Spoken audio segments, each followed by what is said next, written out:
लेकिन दोस्तों इन भी मौसम फकर में कुछ हमने, लेकिन अब एक जानिब पाकिस्तान तहरीक इंसाफ में फॉरवर्ड ब्लॉक की खबर गर्म है तो दूसरी जानिब वज़ीर आला खैबर पख्तूनख्वा अली अमीन गंडापुर को हटाए जाने की इतलात भी मौसूल हो रही हैं। और इस सूरत हाल में हकीकी खबर यह है जनाब कि अली अमीन गंडापुर के मुकाबले में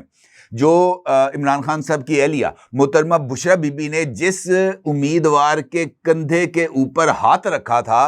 उसके बारे में भी कुछ इस तरह की इतलात, वो जो एहतसाब कमेटी इमरान खान ने बनाई थी पार्टी को कंट्रोल में रखने के लिए, उसमें जनाब स्पीकर खैबर पख्तूनख्वा असम्बली बाबर सलीम स्वाती साहब के खिलाफ भी शिकायत जमा करा दी गई है। और इस शिकायत में इल्ज़ाम आयद किया गया है स्पीकर खैबर पख्तूनख्वा असम्बली के ऊपर, जो कि बुशरा बीबी की तरफ से मुमकिना तौर पर अली अमीन गंडापुर को हटाए जाने की सूरत में वजारत आला के उम्मीदवार हैं कि जनाब बंदा भी पायन बड़ा करप्ट है। और मुबैना तौर पर जनाब बाबर सलीम स्वाती साहब के खिलाफ भी जो करप्शन के इल्ज़ामात हैं वो आयद किए गए हैं। और ये इल्ज़ाम आयद किए हैं बाबर सलीम स्वाती साहब पर जनाब आजम स्वाती साहब की तरफ से, जो कि अली अमीन गंडापुर से जिनका ताल्लुक ना सिर्फ बहुत ही ज़्यादा करीबी है बल्कि अली अमीन गंडापुर जनाब आजम स्वाती साहब को बहुत ही ज़्यादा सपोर्ट करते हैं। इसका मतलब ये है कि जनाब कुर्सी बचाने के लिए, वजारत आला पर बरकरार रहने के लिए अली अमीन गंडापुर ने भी बाज़ाब्ता तौर पर हाथ पांव मारना शुरू कर दिए हैं।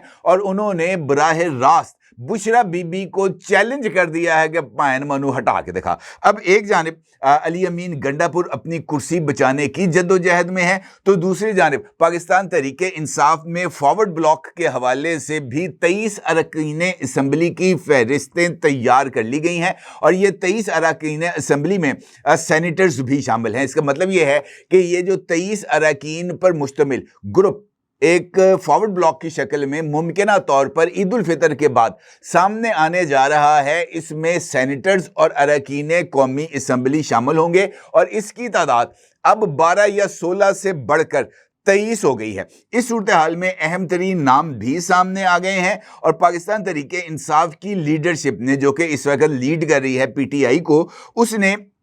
इस बड़ी तकसीम के हवाले से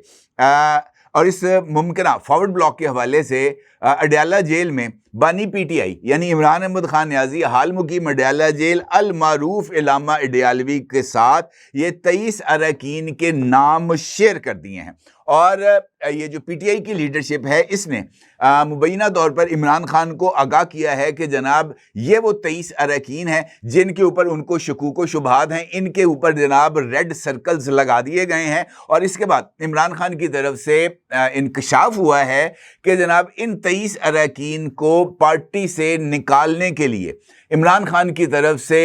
हुक्म सादर कर दिया गया है। और ये इंकशाफ भी एक अहम और सरकर्दा रहनुमा की तरफ से सामने आया है। इस सूरत हाल में चूंकि ये दोनों बड़ी ही इंपॉर्टेंट डेवलपमेंट्स हैं, यह सवाल है कि पाकिस्तान तहरीक इंसाफ के मुमकिना तौर पर जो फॉरवर्ड ब्लॉक बनने जा रहा है कौमी असम्बली और सेनेट में और मुमकिना तौर पर खैबर पख्तूनख्वा असम्बली में, तो इसके अंदर कौन कौन शामिल होगा, कौन कौन इसको लीड करेगा, किस तरीके से ये फॉरवर्ड ब्लॉक बनेगा, इस फॉरवर्ड ब्लॉक के बनने के बाद जो बर्डन है वो किसके ऊपर आएगा, और ये फॉरवर्ड ब्लॉक क्या इमरान खान को बराह रास्त चैलेंज करेगा या ये फॉरवर्ड ब्लॉक पाकिस्तान तहरीक इंसाफ की मौजूदा लीडरशिप के लिए एक थ्रेट के तौर पर सामने आएगा। ये जो 23 अरकान की फहरिस्त तैयार की गई है, ये फहरिस्त किसकी तरफ से तैयार की गई है और इमरान खान की तरफ से ये जो हुक्म सामने आया है इनको पार्टी से निकालने का, इस पर अमल दरामद कब से होगा। सबसे बढ़कर ये कि अली अमीन गंडापुर के मुतबादल के तौर पर जिस शख्सियत पर बुशरा बीबी ने हाथ रखा था उसको चैलेंज क्यों किया गया है और उनके ऊपर कौन कौन से इल्ज़ामात आयद किए गए हैं, इंपॉर्टेंट सूरत हाल है और इसके ऊपर जनाब बात करना बहुत ही ज़्यादा ज़रूरी है। ये बात तो अब सबको मालूम है, ओपन सीक्रेट है, खुल के ये बात सामने आ चुकी है शेर अफजल मरवत साहब की तरफ से। और उन्होंने तो अब डेली बेसिस पर किसी न किसी के सिर पर डांग मारने के अमल का आगाज़ कर दिया। वो रोज़ अपने लिए एक टारगेट को मुंतखब करते हैं, डंडा उठाते हैं और ठा उसके सर पर मार देते हैं। और आज उन्होंने सोशल मीडिया पर जो है वो मिसाल यूसुफ जो कि मोहतरमा बुशरा बीबी की फोकल पर्सन रह चुकी हैं और जिनके ऊपर इस बात का इल्ज़ाम भी आयद किया जाता रहा है कि बुशरा बीबी जब CM हाउस की इनेक्सी में मुकीम थी तो मिसाल यूसुफ जई ने बुशरा बीबी की फरा गोगी के तौर पर काम का आगाज किया था और आज शेर अफजल मरवत ने और मिसाल यूसुफजई ने सोशल मीडिया पर एक दूसरे के जनाब जो है ना वो मुंह लाल किए हैं ताने या चपेड़े मार मार कर। शेर अफजल मरवत ने मिसाल यूसुफजई के और मिसाल यूसुफजई ने जनाब शेर अफजल मरवत साहब के अच्छे धोने धोए हैं। तो इसका मतलब यह है कि शेर अफजल मरवत साहब ने डेली बेसिस पर कुछ ना कुछ आगाज किया। अभी रिसेंटली शेर अफजल मरवत साहब ने इस बात का इजहार किया था कि अली अमीन गंडापुर वो बुशरा बीबी और अलीमा खान दोनों की गुड बुक्स में नहीं है और दोनों ये चाहती हैं कि अली अमीन गंडापुर को निकाला जाए। अब ये बात तो मुमकिन नहीं है कि अली अमीन गंडापुर को निकाला जाएगा तो फिर उसके बाद नए सीएम की कोशिश शुरू होगी और नया सीएम के लिए बुशरा बीबी या अलीमा खान मुत्तफिक तो नहीं हो सकती किसी एक नाम पर। इसका मतलब यह है कि बुशरा बीबी की तरफ से एक नाम आएगा, अलीमा खान की तरफ से दूसरा नाम आएगा और उन दोनों में से इमरान खान को चूज करना है कि उसने बुशरा बीबी का साथ देना है, अलीमा खान का साथ देना है या मिडिल ग्राउंड पर आते हुए कोई नया उस्मान बुजदार या महमूद खान को तलाश करना है जिसके ऊपर बुशरा बीबी और अलीमा खान दोनों मुत्तफिक हो जाएं। अब इस सूरत हाल में जब ये 24 नवंबर की फाइनल कॉल नाकाम हुई थी और बुशरा बीबी और अली अमीन गंडापुर के दरमियान जो लड़ाई थी वो खुल के सामने आई थी, उस मौके पर भी इसी प्लेटफॉर्म से आपकी खिदमत में नाम शेयर किया गया था खैबर पख्तूनख्वा असेंबली के स्पीकर बाबर सलीम सवाती का और ये आपके सामने इस खबर को भी शेयर किया गया था कि अली अमीन गंडापुर को निकाले जाने की सूरत में बाबर सलीम सवाती साहब मुमकिन तौर पर नए सीएम होंगे खैबर पख्तूनख्वा के, चूंकि वो बुशरा बीबी के करीबी हैं और बुशरा बीबी उनके ऊपर अच्छा खासा एतमाद करती हैं। अब होता यह है कि एक मरतबा फिर जैसे ही ये बात खुलती है, ये भेद खुलता है और इमरान रियाज खान लंदन में बैठकर और पीटीआई के बाकी लोग जो इस वक्त बैरून मुल्क मुकीम है वो भी एकदम अली अमीन गंडापुर और असद कैसर दोनों को टारगेट बनाते हैं, तो फिर ये बात सामने आती है कि जनाब अली अमीन गंडापुर को हटाए जाने वाला जो काम है वो ईद उल फितर के बाद किसी भी लम्हे हो सकता है। या तो अली अमीन से इस्तीफा ले लिया जाएगा या उनको हटा दिया जाएगा। इमरान खान उनके कहने के ऊपर तरीके अदम एतमाद उनके खिलाफ पेश कर दी जाएगी अगर वो नहीं हटते खुद। अब इस सूरत में बुशरा बीबी का उम्मीदवार हैं बाबर सलीम सवाती साहब और बाबर सलीम सवाती साहब के खिलाफ आजम सवाती साहब ने वो जो एक कमेटी बनाई गई थी एहतसाब के लिए खैबर पख्तूनख्वा में, जिसमें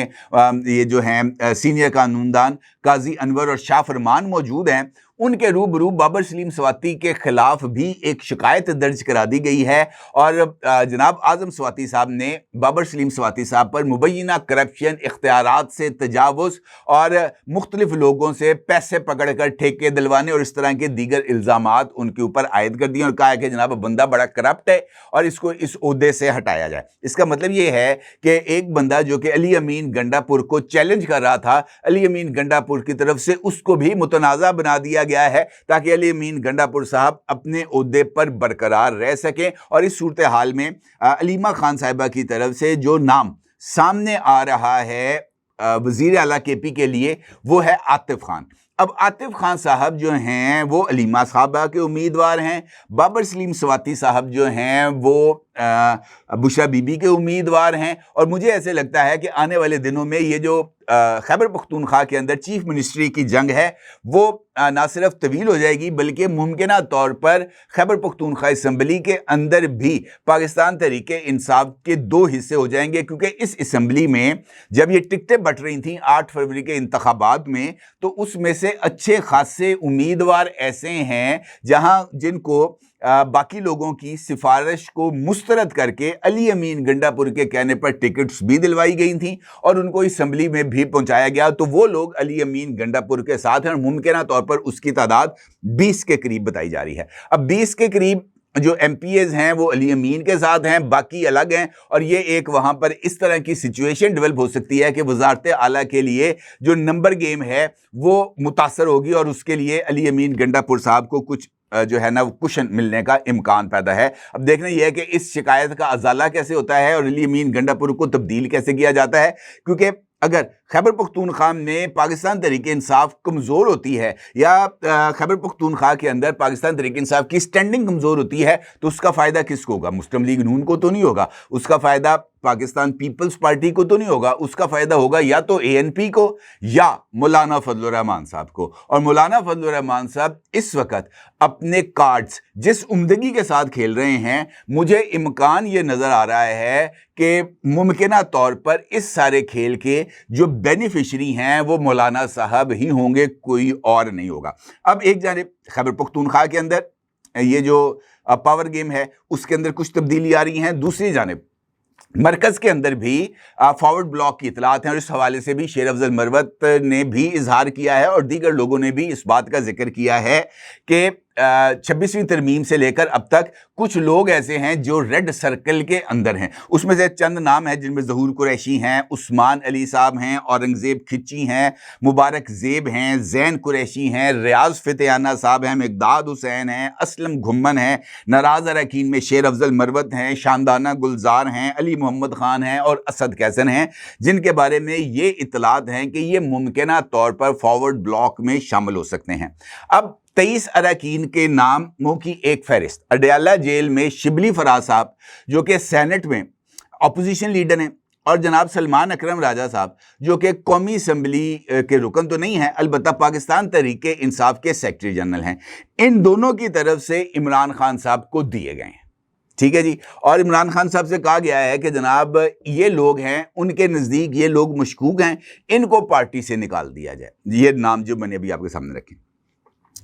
इमरान खान साहब ने इन लोगों को पार्टी से निकालने के लिए गो हेड दे दिया, लेकिन अभी तक इस फैसले पर अमल दरामद नहीं हुआ। वो अमल दरामद क्यों नहीं हुआ, उसका इंकशाफ किया है फवाद चौधरी साहब ने। फवाद चौधरी साहब ने एक इंटरव्यू दिया है और उस इंटरव्यू में फवाद चौधरी साहब ने वही न्यूज़ को इंटरव्यू दिया है और उसमें फवाद चौधरी साहब ने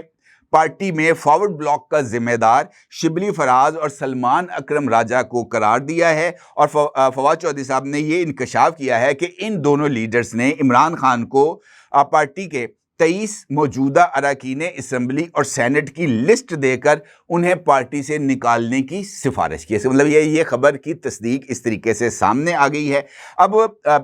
चूँकि फवाद चौधरी की सलमान अकरम राजा से बिल्कुल नहीं बनती और फवाद चौधरी ये समझते हैं कि फवाद चौधरी की और फैसल चौधरी को पार्टी से साइडलाइन करने की जिम्मेदारी सलमान अकरम राजा पर है। और वो ये कहते हैं कि जब सलमान अकरम राजा जैसे बोने PTI को चलाएंगे तो ऐसा ही होगा। जब आप 23 MNAs और सेनेटर्स की लिस्ट इमरान खान को देंगे और उनको कहेंगे कि इनको पार्टी से निकाल दो तो फॉरवर्ड ब्लॉक नहीं बनेगा तो क्या होगा।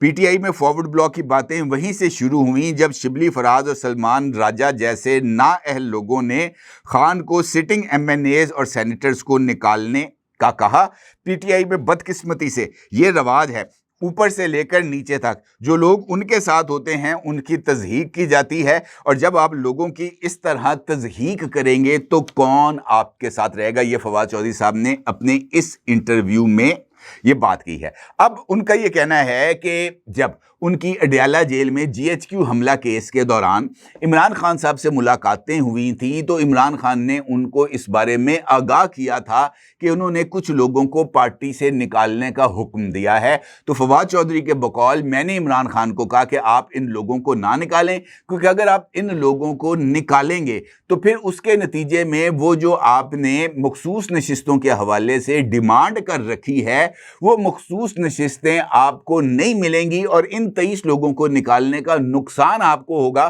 क्योंकि इन 23 लोगों के अगेंस्ट जो मखसूस नशिस्तें आपको मिलनी थी वो हुकूमत को मिल जाएंगी और वो 2/3 अक्सरियत हासिल कर लेंगे। उनका यह कहना है कि पार्टी लीडरशिप पर फवाद चौधरी का कि अकल पर पड़ गया है पर्दा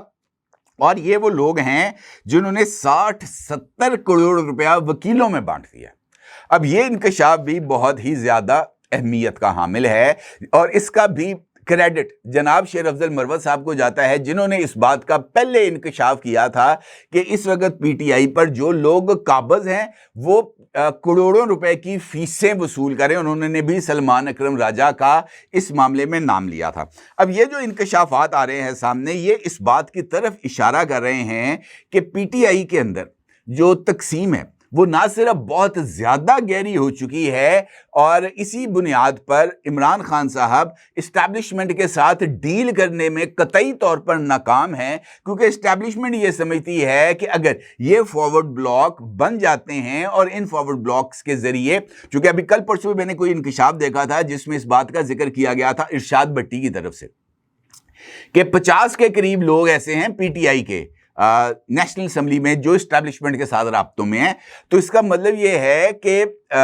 जो गेम है इस वक्त वो इमरान खान के हाथ में नहीं है। अगर इमरान खान एक मर्तबा फिर एजिटेशनल पॉलिटिक्स की तरफ जाते हैं या वो एक मर्तबा फिर इस्टेब्लिशमेंट को चैलेंज देने की कोशिश करते हैं, तो इस्टेब्लिशमेंट के पास एक प्लान बी मौजूद है जो कि इस सिस्टम को ना सिर्फ सपोर्ट करेगा बल्कि इस सिस्टम को गिरने से बचाएगा। और यही इस वक्त मेरा यह ख्याल है कि इस्टेब्लिशमेंट की शायद यही पॉलिसी है कि वो इस सिस्टम को गिरने नहीं देना चाहती, ताकि जो इकोनॉमिक रिवाइवल का प्रोसीजर शुरू हो चुका है वो मुतासर ना हो। और ऐसे लगता है कि ये जो पाकिस्तान तहरीक इंसाफ के अंदर ये जो खींचातानी चल रही है वो खींचातानी से पार्टी को भी जो है ना वो जूतों में उसके अंदर दाल पटने जा रही है। और इस सारे पार्टी के कमज़ोर होने का जो सबसे ज़्यादा नुकसान है वो किसी और को नहीं बल्कि खुद इमरान खान को पहुंचेगा। और इमरान खान का जो जेल में क़याम है वो 2030 तक तो मुझे कन्फर्म होता हुआ ही नज़र आ रहा है। अपनी राय को ज़रूर इज़हार कीजिएगा। आपको बहुत शुक्रिया। अल्लाह हाफ़िज़।